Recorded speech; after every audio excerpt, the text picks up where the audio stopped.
Hello बच्चों, जैसा कि आपको पता है संख्या प्रणाली आपके पास में हमारा टॉपिक कंटिन्यूअसली चल रहा है। इसकी सारी वीडियोस जो है आपकी प्लेलिस्ट में आपको मिल जाएंगे, हमारे जो चैनल की प्लेलिस्ट है। ठीक है, बेसिक वीडियो हमने अब तक 5 अपलोड किए हैं। अब आज इस वीडियो से मैं क्या करने जा रहा हूँ कि एडवांस वीडियो का मतलब ये है कि कुछ कॉम्पिटिटिव एग्जाम के लिहाज से क्वेश्चंस मैं आपको कराऊंगा जो विभिन्न परीक्षाओं में पूछे जाते हैं, और साथ ही साथ उसके बीच में बहुत सारे पॉइंट ऐसे आएंगे जो कि आप साथ साथ नोट करते चलेंगे, क्योंकि उनके लिए अलग से वीडियो बनाना मुझे सही नहीं लगा। मैं क्वेश्चन जब कराऊंगा तो साथ ही साथ वो बीच में वो पॉइंट आपको बताता चलूँगा। तो प्रत्येक क्वेश्चन को जो है आप ध्यान से देखते चलें, और प्रत्येक क्वेश्चन अपने साथ बहुत सारे क्वेश्चंस को सॉल्व करेगा, बहुत सारे क्वेश्चंस को सॉल्व करने की टेक्निक लेके आएगा। तो आप से रिक्वेस्ट है कि वीडियो को पूरा देखें। जितने भी 4 या 5 क्वेश्चन जितने भी इस वीडियो में होंगे उसको अगर आप ढंग से देखोगे तो 4 या 5 क्वेश्चन नहीं, आपके कम से कम मान के चलो कि उस टेक्निक के बहुत सारे सवाल, हजारों सवाल आप उससे कर सकते हो। तो चलिए बिना टाइम वेस्ट किए हम अपना जो है आज का काम शुरू करते हैं। चलिए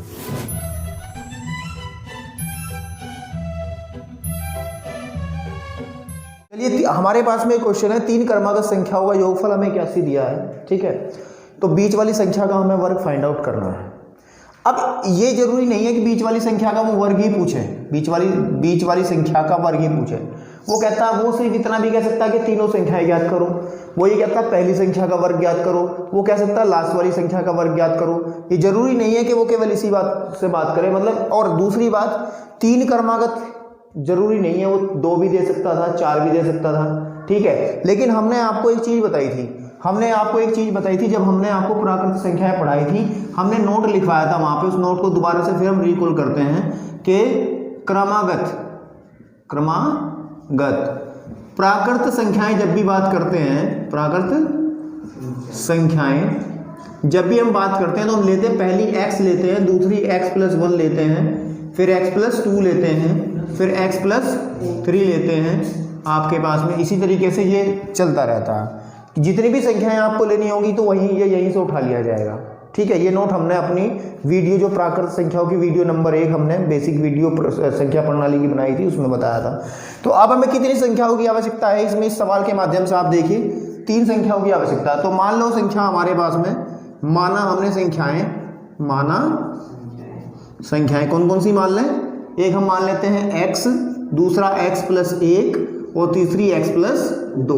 भाई साहब कह रहे हैं कि इन तीनों का जो योगफल है, अगर मैं इनको जोड़ दूं x+1 x+2, वो किसके बराबर है? वो हमारे पास में बराबर है 81 के, 81 के बराबर। x 3x हो गया, प्लस के 3 इज इक्वल टू आ जाएगा 81। ठीक है, यानी कि 3x बराबर 81 - 3, या 3x इक्वल टू 78, या x equal to 78/3। Is that clear? 3 से जब इसको काटेंगे हम, 3 दूनी 6 और 3 6 18, बिल्कुल ठीक है। तो x की जो वैल्यू निकल कर आई वो कितनी आई? 26। अब इस माध्यम से जब x का वैल्यू हमारा निकल करके आ जाएगा तो पहली संख्या तो ये है, दूसरी ये है और तीसरी ये है। हमें कहा गया है बीच वाली का मतलब ये वाली, इस वाली संख्या का हमें वर्ग निकालना है। तो हम सबसे लिखेंगे यहाँ पे बीच वाली संख्या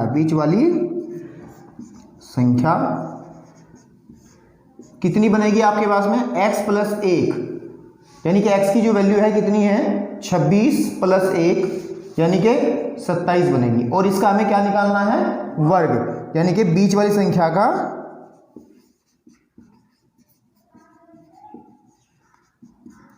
क्या निकालना है? वर्ग। तो वर्ग का मतलब है 27 का आप क्या कर देंगे? Whole square. और 27 का और इस पर आप निकाल लीजिएगा साइड में, 27 × 27, ठीक है, कितना हो जाएगा? 7 49 9 4 7 14 18, फिर आपके पास में 14 1 और 4 और 1 5 9 2 7। बिल्कुल ठीक बात है। कितना आएगा? 729। चेक कर लीजिएगा ये आपके पास में क्या है। हमारे पास में आंसर जो निकला 729, 729 आंसर आपके पास में निकलेगा। इस यानी कहने की बात यह है कि इस सवाल से आप बहुत सारे सवाल कर सकते हो। यहाँ पे 3 क्रमागत का, वहाँ पे 2 भी कह सकता है, 4 भी कह सकता है, 5 भी कह सकता है। तो आप इसके हिसाब से आप ऐसे ही मान लोगे। ठीक है, और जो कंडीशन दी है उससे x का वैल्यू निकालने के बाद में जो उसने पूछा है उसके हिसाब से आप काम कर लोगे। हमें पूछा गया बीच वाली संख्या का वर्ग। अगर इसी सवाल में वो संख्या पूछे थे तो पहली संख्या क्या बनती? बताइए आप।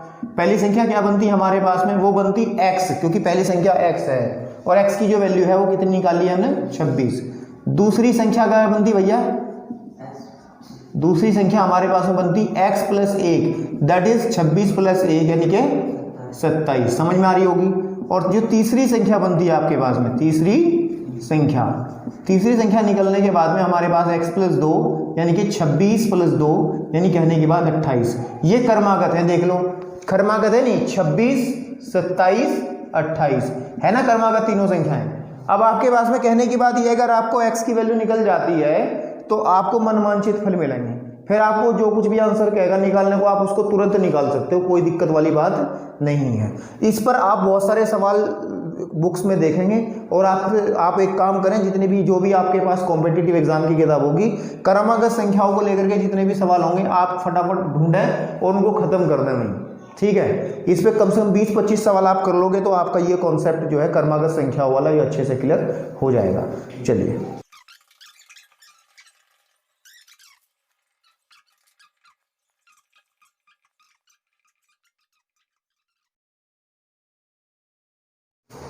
चलिए आज की वीडियो का दूसरा क्वेश्चन आपके सामने है। दूसरा क्वेश्चन है, दो संख्याओं में अनुपात हमारे पास में, दो संख्याएं 3:4 के अनुपात में हैं, 3:4 के अनुपात में हैं, इनका योग 420 है और इन दोनों में छोटी संख्या हमें फाइंड आउट करनी है, ज्ञात करनी है।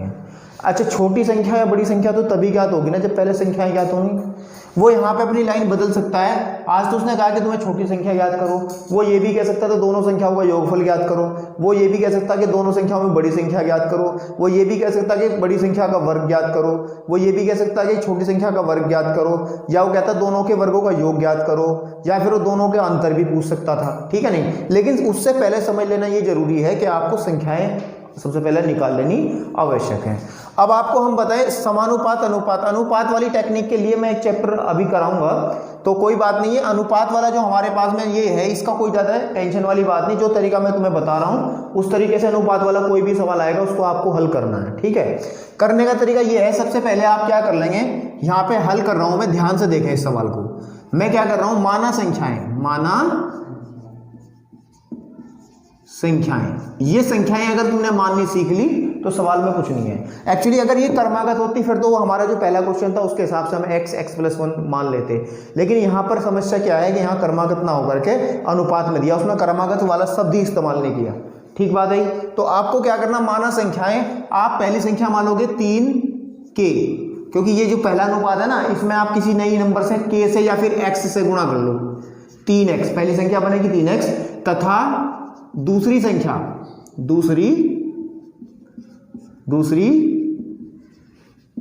आपके पास में वो कितनी बनेगी, आपके पास में 4x है।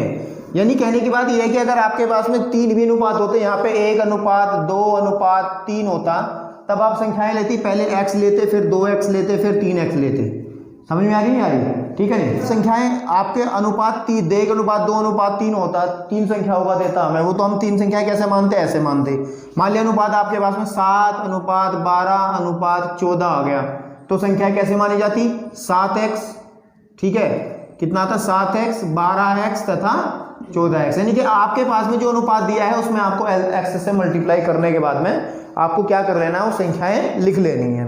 संख्याएं लिखने के बाद में आपको क्या करना है, आप सवाल के कॉन्सेप्ट पे जाएंगे, जो सवाल में कहा गया है, जो क्वेश्चन में उसने बात कही है।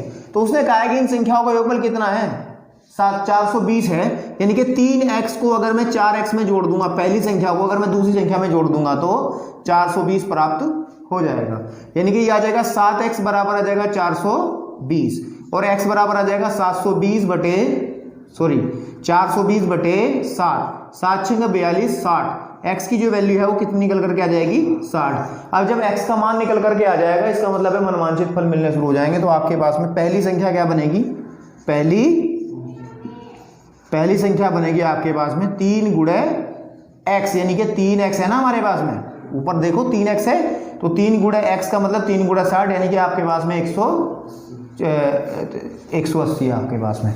और दूसरी संख्या क्या बनेगी आपके पास में, दूसरी संख्या भी ऐसे बनेगी 4x, यानी कि 4 गुणे 60 बराबर 240। तो ये दो संख्याएं प्राप्त हुई। हमें कहा था उसमें छोटी संख्या कौन सी होगी, छोटी संख्या ये होगी, पहले वाली जो संख्या वो कितनी होगी, यानी कि 180 आपके पास में इसका आंसर है। अगर वो पूछ लेता है इनका योग, तो आप सीधी सी बात है, योग तो उसने दे ही रखा, कितना, अगर आंसर को चेक करने वाली बात है, अगर आप इनको जोड़ो 0 2 4, देखो योग इनका कितना आ रहा है 180। अगर आपका क्वेश्चन सही है तो जोड़ने पर भी वो शर्त पूरी होनी चाहिए जो उसने दी है। तो इस हिसाब से आपको अभी तो 2 संख्याओं वाला सवाल है, वो 3 वाला भी दे सकता है, 4 वाला भी दे सकता है। तो आपको अनुपात वाले सवाल जितने भी मिले उनको अच्छे से कर लेना है। एक सवाल और थोड़ा सा मैं आपको साथ ही साथ बता दूं, ठीक है, एक क्वेश्चन और इसी के आधार पर क्वेश्चन नंबर हम इसको 3 लेकर के चलते हैं। सवाल है इस बार वो है 3 संख्याओं का अनुपात 1:2:3 है और तीनों संख्याओं का जो योग है वो कितना है 42 है। हमें संख्याएं निकालनी है। हम सेम मेथड यूज करेंगे जो हमने किया है अभी। क्या कर लेंगे, संख्याएं मान लेंगे, पहली x हो जाएगी, दूसरी 2x हो जाएगी, तीसरी 3x हो जाएगी, इसके हिसाब से है ना, x की मल्टीप्लाई करके इसमें सब में, और इन सब का योगफल कितना है 42 है आपके पास में। ठीक है, जब जोड़ेंगे तो 6x बराबर कितना आ जाएगा 42 आ जाएगा, यानी कि x बराबर आ जाएगा 42/6, कटेगा कितनी बार 7 बार, x की वैल्यू आ जाएगी 7। तो आप संख्या आराम से निकाल सकते हो। पहली संख्या क्या बनेगी आपके पास में x, यानी कि 7 ही बन जाएगी। दूसरी संख्या बनेगी 2x, यानी कि 2 × 7 यानी कि 14। और तीसरी क्या बनेगी भैया, तीसरी संख्या 3 × x, यानी कि 3 × 7 7 या 21। तो ये हो गए, देखिए इनको जोड़ के देख लो, उनका योगफल आपके पास में 42 ही आएगा। मैं समझता हूँ आपको ये अनुपात वाले सवाल आपको समझ में आ गए होंगे। ये भी क्वेश्चंस आते हैं, इसके जितने भी सवाल आपको आपकी किताब जो भी आपके पास अवेलेबल टेक्स्ट बुक हो, जो उसमें आप ढूंढ के, चाहे आप कोई प्रैक्टिस सेट ले रहे हो या कोई भी किताब हो, उसमें ढूंढ के आप ये अनुपात वाले सवालों को मारें, ख़त्म करें, कि आज के बाद ये कभी भी सामने आए तो आपको तुरंत जो है सवाल को करने का टेक्निक समझ में आ जाए। ठीक है, चलिए एक नए क्वेश्चन के साथ फिर शुरुआत करते हैं। तो अब एक सवाल, एक क्वेश्चन जो है आपके सामने और लिखा है, क्वेश्चन है नंबर 3 का। 2 क्वेश्चन अभी हमने करा चुके हैं कैटेगरी के, तीसरा कैटेगरी का क्वेश्चन है। क्वेश्चन कहा गया है कि 61 + 62 + 63 ऐसे ही 100 तक हो तो उसका हमें मान ज्ञात करना, जोड़ करके कितनी वैल्यू उसकी आएगी। ये बहुत ज़्यादा पूछे जाने वाला सवाल है और प्राकृतिक संख्या प्रणाली का बेसिक सवाल है। इसको कर लेना बहुत जरूरी है, क्योंकि इस तरीके के सवाल आपने बहुत सारी परीक्षाओं में देखे होंगे। ठीक है, तो हमें कहा गया है 61 + 62 + 63 100 तक आपको ऐड करके जोड़ करके बताना है कि इसकी वैल्यू कितनी आएगी। तो ज़्यादा कठिन काम नहीं है, आप आसानी से इसको कर सकते हो। ठीक है, लेकिन थोड़ा सा कॉन्सेप्ट समझ लेने की आवश्यकता है, क्योंकि मैंने जब आपको प्राकृतिक संख्याएं पढ़ाई थी तो उसका कॉन्सेप्ट हमने बताया था। लेकिन चलिए रिकॉल करते हैं दोबारा से, ताकि आपको दोबारा से पीछे अपना ढूंढना ना पड़े। हमने ये कहा था कि अगर 1 + 2 + 3 + 4 ऐसे चलते चलते n तक हो, n मतलब जैसे कि इस सवाल में कितना है 100 तक है, हमने कोई नंबर ले लिया n तक हो, तो इनकी वैल्यू होती थी, इसे जोड़ने का सूत्र होता था आपके पास में n × n + 1/2। समझ में आ रही बात। लेकिन इस वाले फॉर्मूले की खास बात ये थी, ये प्राकृत संख्याओं का योगफल था, प्राकृत संख्याओं के लिए ये काम कर रहा था, इसके लिए भी ये काम करेगा, है तो ये भी प्राकृत संख्याएं ही। लेकिन समस्या ये है कि हमारा जो सूत्र काम करता है तब जब संख्याएं 1 से शुरू होती हैं। बट प्रॉब्लम कहाँ क्रिएट हुई हमारे साथ में, कि संख्या कहाँ से शुरू हुई 61 से शुरू हुई, 61 62 63। तो हमें क्या निकालने के लिए इसमें थोड़ा सा ये सूत्र हम डायरेक्ट इसको फिट नहीं कर पाएंगे। तो सबसे पहले इसे फिट करने के लिए हमें थोड़े से एडजस्टमेंट करने पड़ेंगे, थोड़ा सोचना पड़ेगा। आपको पता है कि संख्या अगर मैं लिखूँ 1 + 2 + 3 + 4 ऐसे करते करते कहीं तक 60 आएगा, फिर 61 आएगा, फिर 62 आएगा, ऐसे ही करते करते आपके पास में 100 आ जाएगा। बात समझ में नहीं आ रही? ठीक है, ठीक है। तो हम लिख सकते हैं कि 1 से 100 तक का हमने कंसेप्ट ले लिया आपके पास में। आप 1 से 100 तक का योगफल तो इससे निकाल सकते हो, इस फॉर्मूले से, क्योंकि 1 से शुरू हो रहा ना ये। लेकिन हमें कहाँ से कहाँ तक निकालना है, ये निकालना है, ये इतना। सवाल जो है अगर इसको पूरा को भूल जाए तो ये वाला निकालना है हमको, है ना। तो यानी कि ये वाला जो है फालतू का है पीछे की तरफ। ठीक है, तो बड़ी आसानी से निकालते हैं। सबसे पहले पूरा निकाल लेते हैं। पहले क्या कर लेते हैं हम, 1 + 2 + 3 कहाँ तक 100 तक। ठीक है, आपके पास में ये, और इसमें से हम माइनस कर लेंगे कितना, ये 1 से लेके 1 + 2 + 3 प्लस कहाँ तक 60 तक। तो हमारा बच कितना जाएगा, ये वाला बच जाएगा। समझ नहीं पा रहे हो आप? बहुत आसानी से समझ में आ रहा है कि मैंने पहले पूरे का निकाल लिया, उसमें से ये पहले वाला घटा दिया तो बाद वाला तो बच ही जाएगा ना। इसके सवाल के 2 हिस्से बनाए गए ना, हमने 2 हिस्से बनाए। पहले मैंने क्या करा, पूरे का निकाल लूंगा इस फॉर्मूले का यूज करते हुए, फिर क्या करूंगा मैं, इस वाले पोर्शन का निकाल लूंगा और माइनस कर लूंगा, तो मेरा इस वाले पोर्शन का आंसर बच जाएगा। तो 2 मिनट का काम है, निकालते हैं, चलिए करते हैं। क्या बनेगा हमारे पास में इसका योगफल वाला फॉर्मूला 1/2 या फिर ऐसा n कितना है 100 इंटू 100 प्लस 1, ठीक है, अपॉन, ठीक है, 2 माइनस इसका जाएगा 60 इंटू 60 प्लस 1 अपॉन 2। समझ में आ रही है बात। इसको सिंप्लीफाई अगर हम कर लें, ये कटेगा 50 बारी, ठीक है, ये कटेगा आपके पास में 30 बारी, तो आ जाएगा 50 गुणे 101 माइनस 30 गुणे 61। बिल्कुल ठीक है, कैलकुलेट कर लीजिएगा। 5 0 5 5050 तो ये हुआ, माइनस 3 18 ये हो गया आपके पास में, ठीक। कैलकुलेशन पे थोड़ा ध्यान दें। 36 18, ठीक है, 3 एकम 3 और 3 6 18, 1 0 आ गया आपके पास में, ठीक है। तो जब इसको घटाएंगे हम तो जो रिजल्ट है वो निकल करके सामने आ जाएगा 0 2, ठीक है, आपके पास में, और 8 2 बचा, यहाँ 4 में से ये जा करके बचे 3, है ना। तो ये आएंगे 3220 जो है इसका आंसर बनेगा। मैं समझता हूँ कि इस टेक्निक को समझ में आएगा। इस तरीके के बहुत सारे सवाल आपको देखने को मिलेंगे और हमेशा इस टेक्निक को याद रखना है। प्राकृत संख्याओं का योगफल, पहले प्रथम n प्राकृत संख्याओं के योगफल के लिए मैंने सूत्र जो है आपको दिया था जब मैंने वीडियो एक बनाई थी बेसिक। अब आपके स्क्रीन पे एक क्वेश्चन और लिखा है, क्वेश्चन नंबर 5 आपके पास में। बड़ा आसान क्वेश्चन है, क्योंकि मुझे सिर्फ आपको इसको इन क्वेश्चंस के माध्यम से फॉर्मूला अप्लाई करना सिखा देने हैं। बाकी और भी एडवांस क्वेश्चन जो है मैं अगली वीडियो में और लेके आऊँगा। अभी जस्ट सिंपल क्वेश्चन आपके सामने हैं। तो 1 square 2 square 3 square up to 10 square तक वैल्यू हमें निकाल के दिखानी है, ठीक है।